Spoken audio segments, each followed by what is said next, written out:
Larry Sthreshley. I'm the country director for IMA World Health in DR Congo. Sanitation in Congo is a major health problem that's not getting the attention that it needs. The estimates for just as recently as 3 years ago was that about 30% of the rural population has access to sanitation. In the most recent studies, they're showing that it's down to less than 10% of the rural population having access. So the situation is getting worse. And the same thing's happening with access to clean water. It's down to about 30% of the population, rural population, having access to clean water. A lot of projects have included WASH activities, but they're just not making progress against the huge demand and the huge need that's there. I think part of that is because they've been so dependent on external funding and solutions that take very long time to implement. So IMA has been trying to address this for a long time. And one solution was for the water side, was spring capping. And Congo is unique in this, in that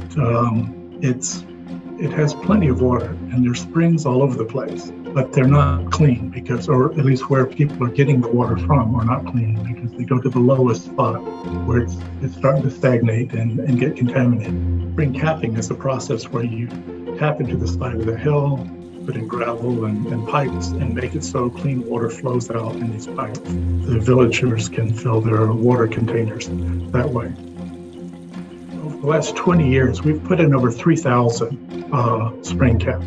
That solution is not an ideal solution because inevitably it's down in the valley. It will take 15 to 30 minutes. It's very steep getting out of that valley with this water on your head.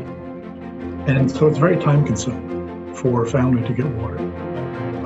Some recent studies are showing that children, for example, young girls, spend 15% of their time just getting water every day for their families, which interferes with their education and also exposes them to risk of potentially rape or other abuse that happens when they're alone and away from their family like that. Sanitation, the last project, we put in enough sanitation for about a 250,000 people.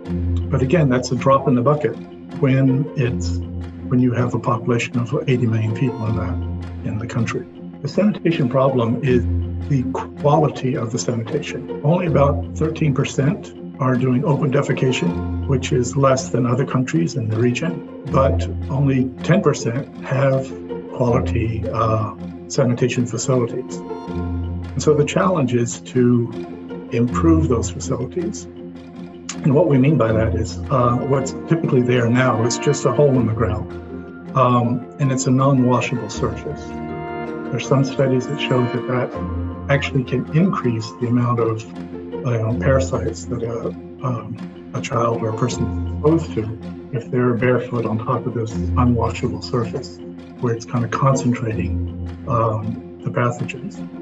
What we're trying to develop in Congo for the WASH needs is to identify local businesses, local groups that are willing to provide services to the community at an affordable price. In peri-urban areas or larger villages, there's often a businessman that's providing like sandplatz, which are the washable surfaces for sanitation. But these are usually locally made, very poorly made, and expensive because the production hasn't been optimized. So what we're planning on doing is coming in with improved techniques, improved products that will lower the cost and improve the quality, and then find some way to subsidize them for people that can't afford it. And by doing that, getting to the critical mass of adoption of improved sanitation. If it becomes the norm, it becomes what everyone is expecting in their community, these things will grow on their own. And after the project's finished, they will continue to function if the financing incentives are all in the right direction to make that happen. A key element to being successful in the sanitation and water sector here is working with the government, working with the population, working with established institutions. IMA has a long history of working with the government. We implement the government healthcare plan through the government healthcare system. And so that is our base from which we work. That healthcare system is very well linked up with the community. There's a management committee at every health facility, and they're the ones that take the lead on things like putting in a water system or putting a water pump or convincing the community to improve their sanitation. There is a group of volunteers called Relais Communautaire. They will go house to house with messaging. Sometimes there are 20 to 60 relays at every health facility. They will get down to every household on a regular basis and help them with health education, how to put in a sanitation facility. IMA's major projects in Congo have been health system strengthening projects. These projects try to address all of the health needs of the community in a very comprehensive way, providing mosquito nets to the families. They're working with wash and sanitation, so very comprehensively dealing with every issue. By working that way, there's a synergism between all the projects.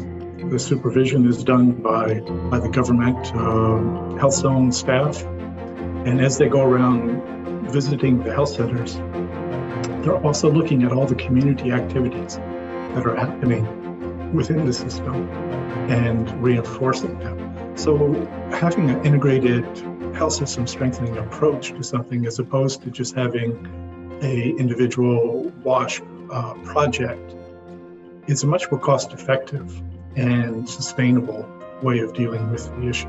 Because when you do a study of what Congolese priorities are in health, 80% of them will say it's access to water, but they have a much lower felt need for the sanitation. And so they're not willing to spend a whole lot on that.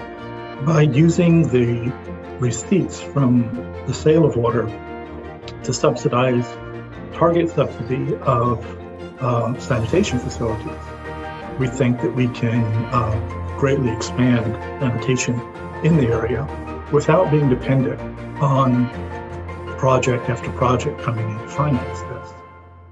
Of course, it will take some project money to do the initial funding, but after that it becomes self-sustaining and self-supporting, and that's really what's needed to solve this problem in the long run.